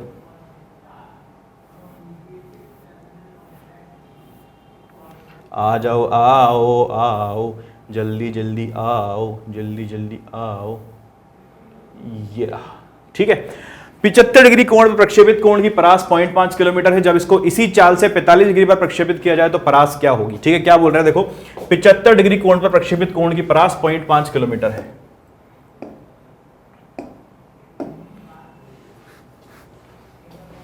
अगर 75 डिग्री है आपके पास, थीटा का मान 75 डिग्री आपके पास है, ठीक है, तो परास जो आ रही है, रेंज जो आ रही है वो 0.5 किलोमीटर आ रही है, यानी कि 500 मीटर की रेंज है, ठीक है। अच्छा, जब इसको इसी चाल से 45 डिग्री पर प्रक्षेपित किया जाए तो परास क्या होगी, तो परास के फॉर्मूले में रख दो ना इसको यार, ये हो जाएगा u square sine 2 theta by g, ठीक है। तो यहां से कुछ कुछ चीजें आपको मिल जाएंगी। r का वैल्यू आपके पास है 500, g का वैल्यू आपने 10 ले लेना है, नीचे आप साइन 2 थीटा का मान रख दो, यानी कि साइन 2 थीटा का साइन 150 डिग्री। ये आपके पास क्या मिल गया, यहां से आपको यू स्क्वायर मिल गया यहां से, ठीक है, यू स्क्वायर आपको यहां से मिल गया है। अच्छा, यू स्क्वायर मिल गया है आपको, तो आपको क्या चाहिए, 45 डिग्री पर आपको चाहिए परास, तो 45 की परास कितनी हो जाएगी, r 45 में इसको लिख दूं तो, या फिर r डैश में लिखता हूं इसको, r डैश बराबर u square sine into 2 into 45 यानी कि साइन 90 तो 1 हो जाएगा बटे जी, तो ये यू स्क्वायर बटे जी क्या आ जाएगा, यू स्क्वायर का मान आपके पास यहाँ से आ गया है, ठीक है। चाहो तो आप यू स्क्वायर बटे जी का मान सीधे सीधे निकाल सकते थे, आपके पास आंसर आ जाता है यू स्क्वायर बटे जी। मैं यहाँ से 10 हटा दूंगा यहाँ से, ठीक है, 10 मैंने हटा दिया, अगर मैं इसको रब करूंगा तो पूरा मिट जाएगा। यू स्क्वायर बटे जी का मान आपके पास कितना आ गया, 500 बटे साइन 150 डिग्री। साइन 150 डिग्री का वैल्यू जो होता है वो 1/2 के बराबर होता है, ठीक है। तो 500 बटे 1/2 यानी कि 1000 मीटर आपके पास आंसर आ जाएगा। 1 किलोमीटर की परास हो जाएगी 45 डिग्री के कोण पर, ठीक है। इतने छोटे छोटे आसान आसान क्वेश्चन आपसे यहां बनते जाते हैं, पूछते रहते हैं। अगला क्वेश्चन देखते हैं। एक कण को क्षैतिज से थीटा कोण पर वेग u से प्रक्षेपित करते हैं, किसी क्षण इसका वेग v प्रारंभिक वेग के u के लंबवत है, तो v का मान कितना होगा। आपसे बोला है कि जब u और v आपस में परस्पर लंबवत हो जाएंगे तो उस समय v का मान क्या होगा, ये आपको निकालना है। तो देखो भाई कैसे करेंगे, हम बनाते हैं पहले कि ये परिस्थिति होगी तो होगी कैसे, ये परिस्थिति होगी कैसे, अपने इसको समझने की कोशिश करते हैं। ये अपने पास x एक्सिस, ये अपने पास y एक्सिस, ठीक है। इस तरह से ये परवलयिक पथ ले रहा होगा। चलिए,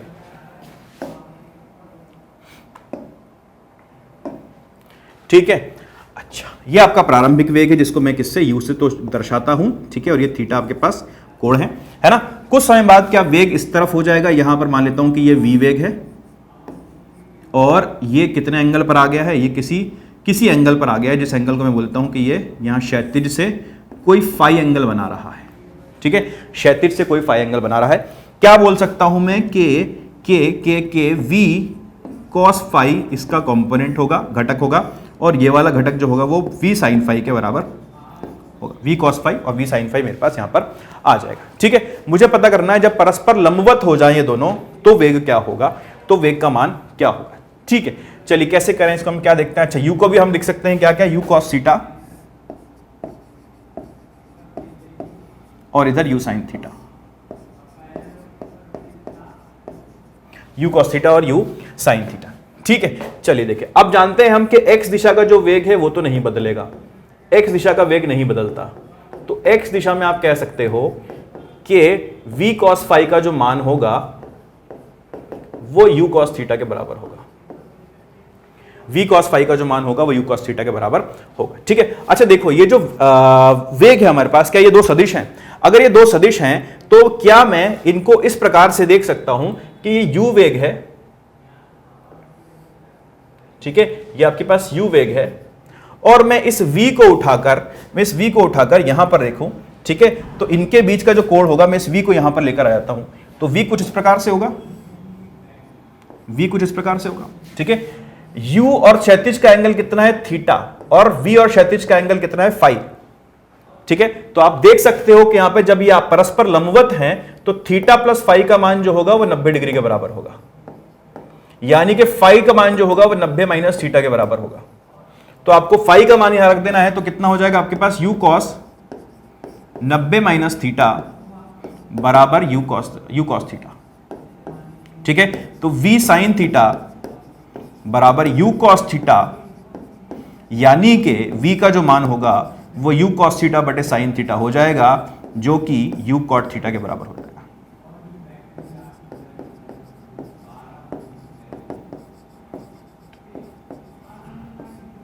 हम लोग सदिशों को इधर से उधर उठाकर रख सकते हैं, अपने उनके समांतर दिशा में चला सकते हैं, आगे पीछे कर सकते हैं। मैंने कुछ नहीं किया, मैंने ये वाला जो v सदिश था इसको उठाकर यहां पर मूल बिंदु पर रख दिया है ताकि मैं सिर्फ इन दोनों को कंपेयर कर सकूं। और मुझे ये भी कहा है कि परस्पर आपस में लंबवत है तो उनके बीच का एंगल जो होगा 90 डिग्री के बराबर होगा।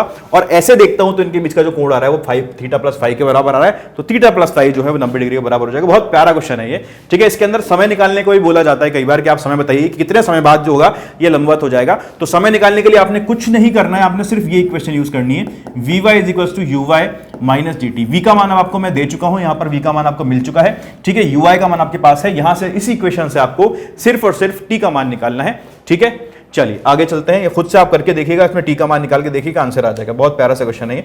अगला क्वेश्चन देखते हैं। एक प्रक्षेप की उच्चतम बिंदु पर प्रारंभिक चाल u की √3/2 गुनी है, क्षैतिज में इसकी परास क्या होगी? क्षैतिज में इसकी परास क्या होगी हमसे पूछा गया है भाई, बता देंगे? बता दें, जल्दी से बता देते हैं कितनी परास होगी इसकी क्षैतिज में, तो मर जाओ। एक प्रक्षेप की उच्चतम बिंदु पर ये हमें कहा है कि अपना प्रक्षेप है, इसके पास कुछ वेग u से हमने इसको प्रक्षेपित किया है, थीटा कोण मान लेते हैं, चलो ठीक है। u की चाल √3/2 गुनी है, तो यहां पर जो चाल है इसकी, यहां पर जो चाल है वो √3/2u है, ठीक है। तो इसकी क्षैतिज में परास क्या होगी? तो अगर देखो मैं इसको बोलता हूं तो इसका ux जो होगा वो u cos थीटा के बराबर होगा, और मैं जानता हूं कि x दिशा में जो चाल है वो नहीं बदलती है, ठीक है। बहुत ही बढ़िया, बहुत ही प्यारा सा और बहुत ही छोटा सा कंसेप्ट है जो कि बहुत बार हमें काम में आता है कि x दिशा में जो परवलिक प्रक्षेप में x दिशा की चाल जो है वो नहीं बदलती है, क्योंकि उधर कोई त्वरण नहीं रहता है, ठीक है। तो हम कह सकते हैं कि ये जो है x जो इसका कौन सा बिंदु, उच्चतम बिंदु है, उच्चतम बिंदु पर जो चाल है वो सिर्फ ux रह जाती है, सिर्फ x दिशा की चाल रह जाती है, और x दिशा की चाल जो है वो u cos थीटा के बराबर है। तो इन दोनों चाल को हम बराबर कर सकते हैं, ठीक है। ये भी x दिशा की चाल है, जिसको मैं vx अगर चाहूं तो बोल सकता हूं। सिर्फ मुझे इतना करना है कि ux को vx के बराबर कर देना है, इतना सा काम मुझे करना है, मेरा आंसर आ जाएगा। u cos थीटा जो है वो कितना है? √3/2 के बराबर है, ठीक है। यहां से cos थीटा का मान मुझे मिला √3/2, यानी कि थीटा का मान मुझे मिला कितना? यहां से 30 डिग्री, थीटा का मान मुझे 30 डिग्री मिल गया। अब कोई कुछ बता नहीं है क्वेश्चन के अंदर, है ना। तो क्षैतिज तल में इसकी परास क्या होगी? क्षैतिज तल की परास अगर पूछा जाए तो बता दीजिए क्षैतिज तल की परास क्या होगी भाई आपसे। तो r is equals to u square sine 2 theta बटे u के रूप में आंसर देना है, तो u square sine 2 theta, sine 2 theta मतलब साइन 60, थीटा का डबल बटे जी, ठीक है। साइन 60 का मान कितना होगा? √3/2, तो √3/2 u स्क्वायर बटे जी, ये आपका आंसर आ जाएगा। खत्म बात, इतने सीधे सीधे, जल्दी जल्दी। नेक्स्ट क्वेश्चन देखते हैं, जो कि अच्छा क्वेश्चन है, देखो इसको बढ़िया से एक क्वेश्चन करके देखते हैं, थोड़ा सा एनालिटिकल है, आप बता पाओगे नहीं बता पाओगे तो पॉज करो पहले वीडियो को, उसको ट्राई करो। ये पूछ रहा है कि किसका उड्डयन काल सबसे ज्यादा होगा, फिर उसके बाद क्रम में लगाना है आपको, सबसे ज्यादा फिर उससे कम फिर उससे कम, आपको इस क्रम में लगाना है कि उड्डयन काल कैसे होंगे, ठीक है। सबसे ज्यादा किसका होगा, सबसे कम किसका होगा, ऐसे आपको पता करना है। तो ये आपको ए और बी और सी 3 प्रक्षेप गति दे रखी है, एक ही कण को आपने प्रक्षेप किया है, ठीक है। अच्छा, और समान वेग से किया है, वेग भी आपका समान है, ठीक है, वेग समान है, यहां पर कहते हैं वेग समान है, वेग तीनों का समान है, ठीक है। चलिए, अच्छा पूछा है उड्डयन काल का क्या रेशियो होगा, क्या अनुपात होगा उड्डयन काल का। आप देख सकते हो कि इनकी जो अधिकतम ऊंचाई है वो तीनों की बराबर है, तीनों की अधिकतम ऊंचाई बराबर है, यानी कि मैं कह सकता हूं कि h1 अगर मैं लिखता हूं तो h1 का मान आएगा, अरे नीचे आ जाओ यार, h1 का मान आएगा uy² बटे 2g, h2 का मान आएगा uy1 ले लेता हूं uy2² बटे 2g, और h3 का मान आएगा uy3² बटे 2g। क्या तीनों बराबर हैं? अगर तीनों बराबर हैं तो यहां पर uy का जो मान है वो तीनों के लिए ही बराबर आएगा, क्योंकि g तो कांस्टेंट है, तो uy1 uy2 uy3 तीनों का ही बराबर होगा। अगर तीनों का uy बराबर आ रहा है तो समय का फॉर्मूला देखो भाई, टाइम का फॉर्मूला होता है 2uy बटे g, तो 2y बटे g है तो uy सबके लिए बराबर है, यानी कि तीनों का जो उड्डयन काल होगा वो बराबर आएगा। ठीक है, जो उड्डयन काल होगा वो बराबर आएगा, यही क्रम इसका रहेगा। अगला क्वेश्चन देखें, एक प्रक्षेप का समीकरण y बराबर √3x माइनस gx² बटे 2 है, इसका प्रक्षेप कोण क्या होगा। ठीक है, अभी मैंने गति का समीकरण आपको, गति का परवलयिक पथ का समीकरण मैंने आपको बताया, प्रक्षेप गति के समीकरण में बताया, आपको उसको बस यूज करना है। आपको पता है उसका फॉर्मूला होता है y = x tan थीटा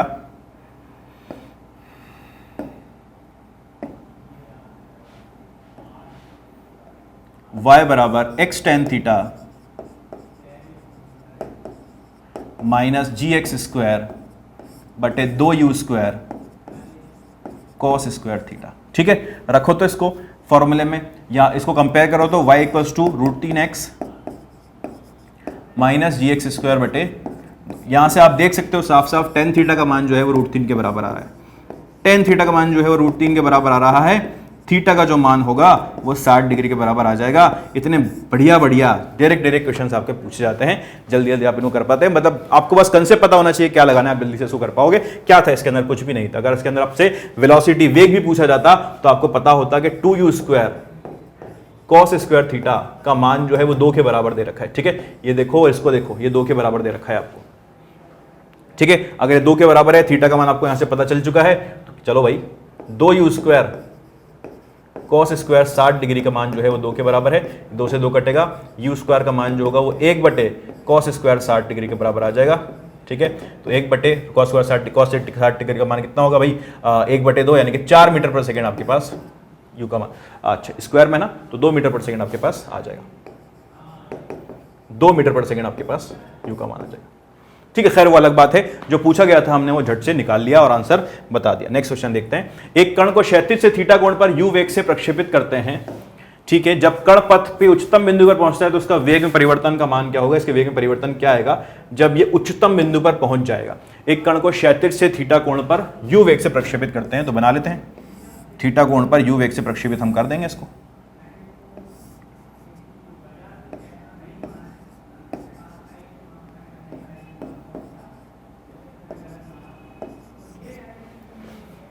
जब कण पथ के उच्चतम बिंदु पर पहुंचता है तो इसके वेग में परिवर्तन का मान क्या होगा। देखो इसका जो यहां पर जो इसका कण है, कण का जो वेग है वो यहां पर कितना हो जाएगा भाई, यहां पर हो जाएगा इसका वेग u cos थीटा यानी कि ux।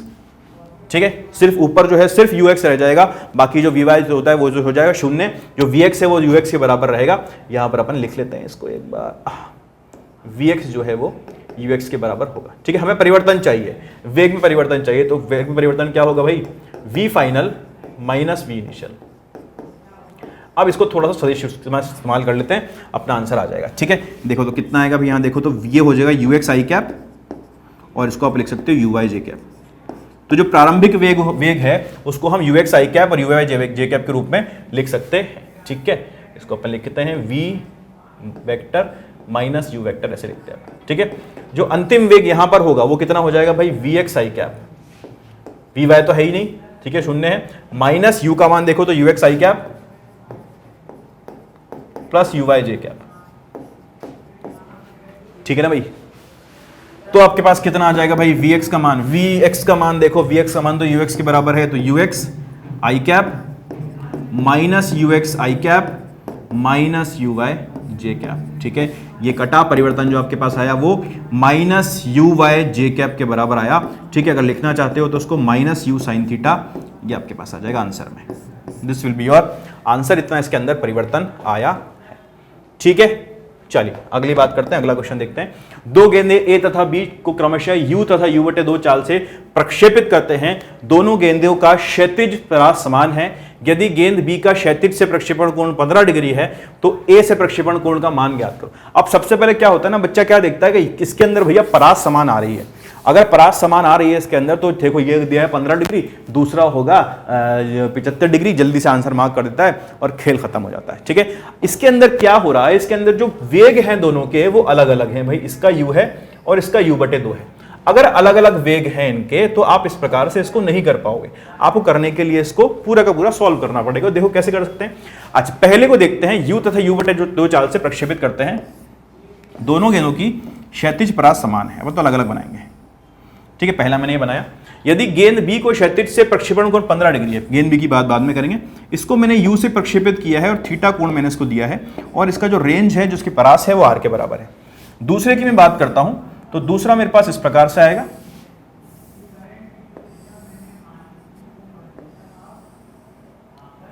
ये आपके पास कितना है, u बटे 2 मीटर प्रति सेकंड और 15 डिग्री का कोण ये दे रखा है। ठीक है, अच्छा, और मुझे यहां से देखिए परास जो है वो आर के बराबर ही है। अगर इस वाले से मैं परास निकालता हूं तो कितना होगा भाई, आर बराबर यू स्क्वायर साइन 2 थीटा, यानी कि साइन 2 इंटू 15 यानी कि 30 बटे जी। ठीक है, यहां से मुझे वैल्यू मिल जाएगी आर की यू स्क्वायर साइन 30 यानी कि 2 बटे यू स्क्वायर बटे 2 जी। ये एक रिलेशन मेरे पास यहां से आ गया, इसको जैसे भी इस्तेमाल करना होगा यहां से। अगर मैं इधर से परास निकालता हूं तो मेरे पास आएगी यू स्क्वायर साइन 2 थीटा बटे जी। दोनों को बराबर कर दो। ठीक है, प्रक्षेपण कोण ही तो निकालना है ना, दोनों को बराबर कर दो। ओ ओ ओ ओ ओ ओ एक सेकंड, गड़बड़ हो गई। ये u बटे 2 है ना, तो u स्क्वायर यानी कि u बटे 2 का स्क्वायर साइन 30 बटे जी। ठीक है, तो कितना हो जाएगा, u बटे 4 और इधर से भी एक 2 आएगा तो 1 बटे 2 जी, तो u बटे 8, u स्क्वायर बटे 8 जी आपके पास आएगा। अब ठीक है, ठीक है, बहुत ध्यान से करना पड़ेगा भैया इनको, हाँ बहुत ध्यान से करना। तो यू स्क्वायर साइन 2 थीटा बटे जी, दोनों को बराबर कर रहा हूं मैं, दोनों क्योंकि परास बराबर दी हुई है, इक्वल टू यू स्क्वायर बटे 8 जी। ये जी से जी गया, इधर यू स्क्वायर से यू स्क्वायर गया, आपके पास साइन 2 थीटा का जो मान आया वो आया 1 बटे 8। ठीक है, यानी कि 2 थीटा का जो मान आया आपके पास वो आया साइन इनवर्स 1 बटे 8, ऐसे लिख सकते हैं ना इसको। ठीक है, यानी कि थीटा का जो मान आया वो आपके पास आया 1 बटे 2 साइन इनवर्स 1 बटे 8। ठीक है, बढ़िया क्वेश्चन, प्रीवियस ईयर क्वेश्चन में से एक क्वेश्चन है। ठीक है, पहले पूछा गया है क्वेश्चन।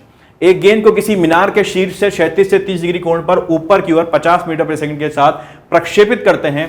मीनार की ऊंचाई 70 मीटर है, धरातल पर पहुंचने में समय लगेगा। अब ये क्वेश्चन जो हमने लिया है ये तिर्यक प्रक्षेपण क्वेश्चन है। ठीक है, ये क्वेश्चन अपन करके देखते हैं। क्या बोल रहा है, एक गेंद को किसी मीनार के शीर्ष से, मीनार बनाओ पहले तो भाई,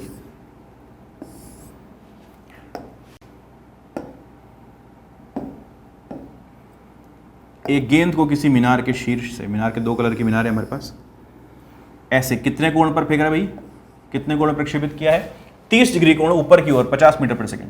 ठीक है, ये भैया ऐसे है 30 डिग्री कोण 50 मीटर प्रति सेकंड के वेग से। 70 मीटर की आपके पास मीनार है, 70 मीटर है आपके पास। ठीक है, तो धरातल पहुंचने में क्या समय लगेगा हमें निकालना है। हम क्या करेंगे, जब भी ऐसा क्वेश्चन दिखेगा अपन बिल्कुल आंखें बंद करके अगर लिख पाओ तो लिख लेना, लेकिन आंखें बंद करके मतलब यह है कि बिल्कुल बिना सोचे हुए इनको 2 भाग में बांटेंगे। ठीक है, इसके बिना अपन क्वेश्चन को स्टार्ट नहीं करेंगे। पहला क्वेश्चन क्या कह रहा है कि इसका यूएक्स का मान निकालिए, तो यूएक्स का मान कितना होगा, 50 cos 30। ठीक है, 50 cos 30 ये इसका यूएक्स होगा, यानी कि 25√3। ठीक है, और ये होगा आपका 50 sin 30 यानी कि 25 मीटर प्रति सेकंड। प्लस माइनस का भी बिल्कुल ध्यान रखेंगे, ऊपर की ओर है, तो x का मान हो जाएगा आपके पास 25√3। ठीक है, और uy का मान हो जाएगा आपके पास 25 मीटर प्रति सेकंड प्लस। ठीक है, अच्छा x की बात करते हैं तो x तो अभी भी 0 है और ay का मान हो जाएगा -g, -10 कुछ भी रख सकते हो। ठीक है, दोनों चीजें आपकी चल जाएंगी। अच्छा, आपसे पूछा है कि धरातल पहुंचने में समय कितना लगेगा। चलो तो क्या करें भाई, समय निकालने के लिए कुछ इस तरह से आएगा, कुछ इस तरह से कूदेगा कि ये तरफ। ठीक है, सीधा बन गया, थोड़ा सा जगह नहीं तो कोई बात नहीं। अच्छा, समय निकालना है हमें, तो समय के लिए हम कह सकते हैं के 70 मीटर को नीचे आना है, तो मैं बोलूंगा y बराबर U Y T plus 1/2 A Y T square, ये लगाओ।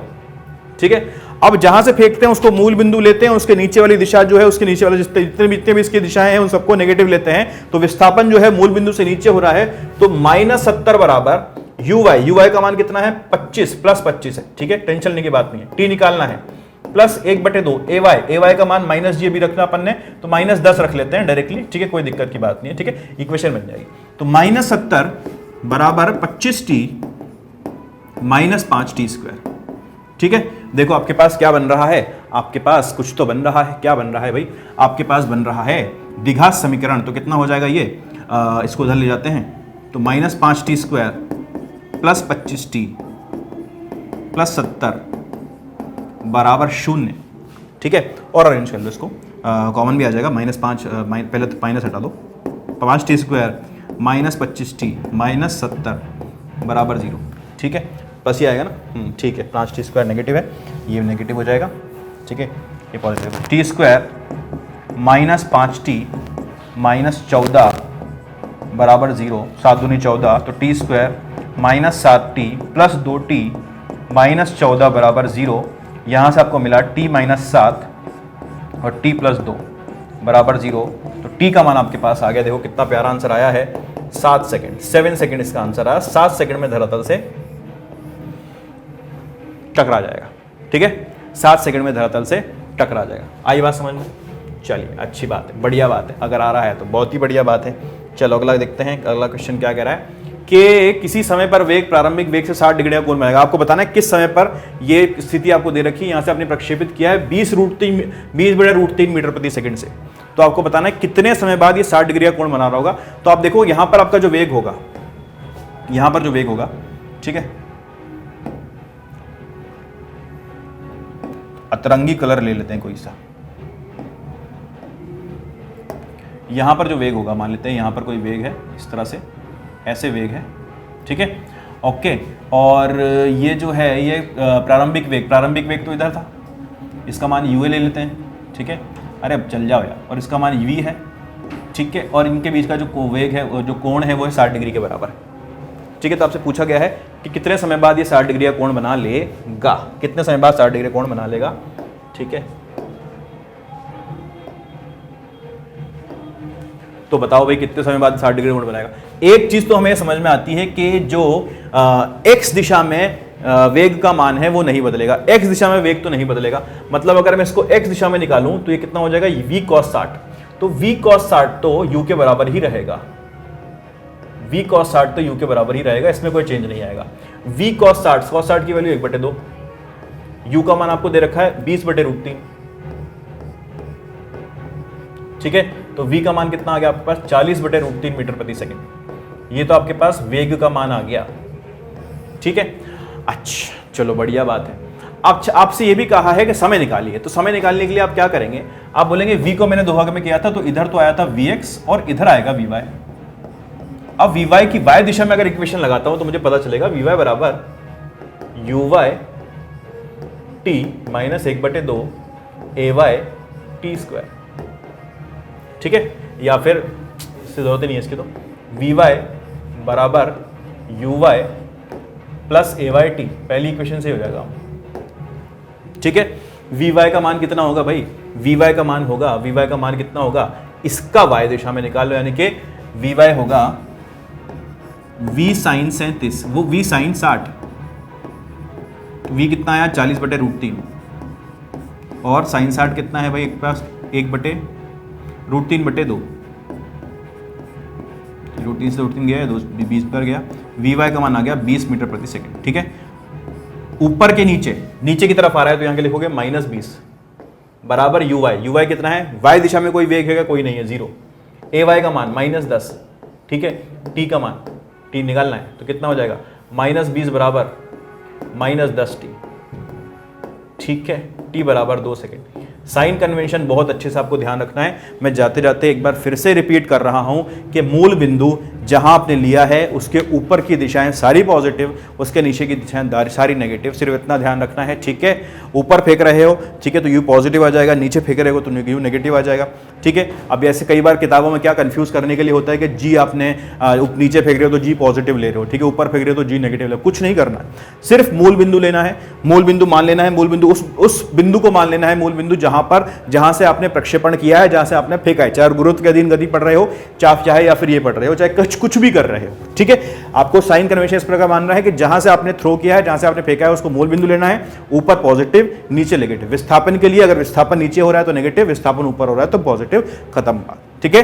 तो हमने अभी समतल में गति स्टार्ट किया है, अगले लेक्चर में हम इसको आगे बढ़ाएंगे और आपेक्षिक गति की बात करेंगे, ठीक है, दोनों ही केस में, सरल रेखा में और समतल में, ठीक है, जिसमें हम वर्षा व्यक्ति और नदी नाव वाले प्रश्नों पर चर्चा करेंगे। तो आज की क्लास हम यहीं पर खत्म करते हैं, ठीक है, आज के लिए इतना ही, थैंक यू।